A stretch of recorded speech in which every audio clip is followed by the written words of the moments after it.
Welcome to the Brass and Woodwind Shop. I'm working on a euphonium and I have two valves that have something inside of them that's shaking around. There's something shaking around inside of there, and same as this one, and those need to come out. If those are not removed, they can start shaking around when you push the valve up and down, and also it can start vibrating inside of the valve and make a buzzing sound when you're playing the instrument. It will not really affect the playability of the instrument, but it can be annoying to the player.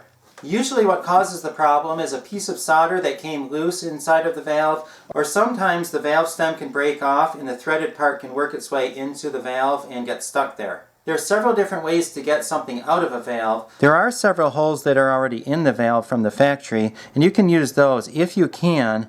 The largest of those is the valve stem hole, and if the object will fit through there, then it's easy. Then you just turn the valve upside down and you shake it until it comes out. However, on this one I think it is larger than that and it's not going to come out easily. There are two holes that they drill in the valve, one on the top, one on the bottom, and that's to let air go through. When you're pushing the valve up and down inside of the casing, it can make a sucking noise and make the valve work slowly if those holes are not there. So you can use those holes if you can, but again it depends on the size of the object that's in there and where the object is. First of all, you have to figure out where the object is in the valve. This one has a section right here where it can be. It could also be stuck in this area. And remember, it has the tubes going through the valves, and sometimes those can trap the object in between an area. It could be here, or it can also be at the bottom of the valve. If it's at the bottom of the valve, that's usually easier because you can drill that hole a little bit larger and then pull it out through that. You do have to be very careful if you're drilling a hole, though, that you do not go all the way through to the port, or else you have another repair to do. In this case, I think the object is at the top, and the reason why is if I turn it like that and I listen very carefully, it sounds like it's going over quite a large distance when it rolls. So I'm thinking it's in the large area at the top. I can also use a woodwind spring hook to probe around inside of there and see if I can feel anything. I think that the object can get from here and then it can bypass this set of tubes and get into this section.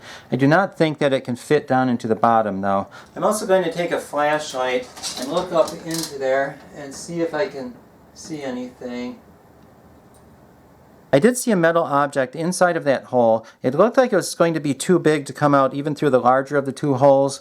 There are different ways to get that out. One thing I can do is drill one of those holes bigger. If I drilled this hole bigger, the air hole, I'm not going to want to leave it in there because then junk can get into the valve more readily. So what I would do then is I would put a brass plug inside of there. I also could drill this hole out larger, but then if I did that, I'd have to re-thread it when I put the valve stem back in there. There is one more thing I can do on this valve. Usually you do not have this option, but I'm going to be sending this valve in for plating, so the surface of the valve really does not make that much difference right now because it's going to be plated over anyway.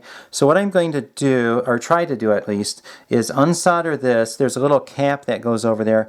Pull that little cap off, and then I'm going to get the part out and solder it back together. What you have to do if you're doing that is you have to pull out the valve guide first, because the valve guide usually goes through the face of the valve and into that part right there. So the valve guide has been removed. So I'm going to try to heat this up and unsolder that and pull it out. And again, I'm not sure if it's going to come out easily or not, but I will see. This valve does not have a functioning valve stem on it right now, so I put an easy out into the vise. I'm going to put that on there and turn it to hold it into place, and then I'm going to heat that up. When it gets hot enough, I'm going to try to pull that out. Okay, and I see the solder starting to bubble there. Okay, I do not know if this is going to come out or not because it might be friction fit inside of there. Yeah. And if there is a friction fit, it's probably not going to come out. Okay, we'll see if that comes out. No, it does not seem to want to come out. So I guess that option's not going to work. I have a little piece of brass rod that I'm going to put into the hole when I'm done, and I have a drill bit to match the size of the brass rod. If you're trying this, you need to be careful not to drill through too far and hit the port inside of there. The way you solve that is you put the drill bit in most of the way so that it's just coming out a little bit of the way, enough to go in through the top of the valve but not go through too far into the ports. I'm going to drill that out.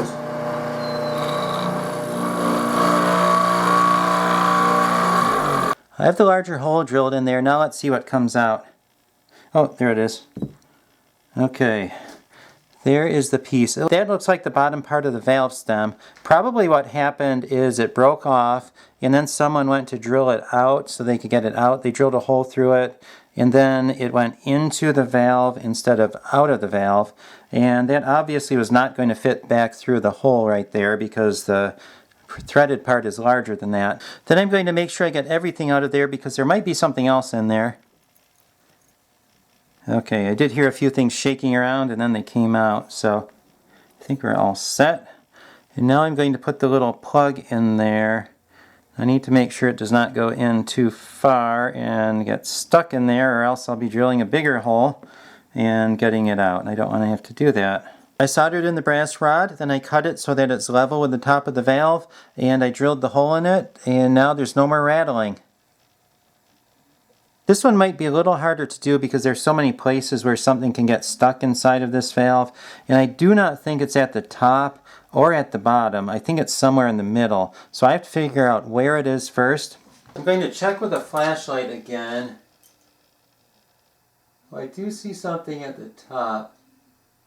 I don't know if that is what it is, but that would make it a lot easier. So I guess I'm going to do it the same way I did the last one. There may be more than one thing stuck in here, so I'll get the one out and then see if that solves the problem. And if it does not, then I'll have to come up with something else. I drilled the hole, and now I'm going to see what's in there. Oh, there it is.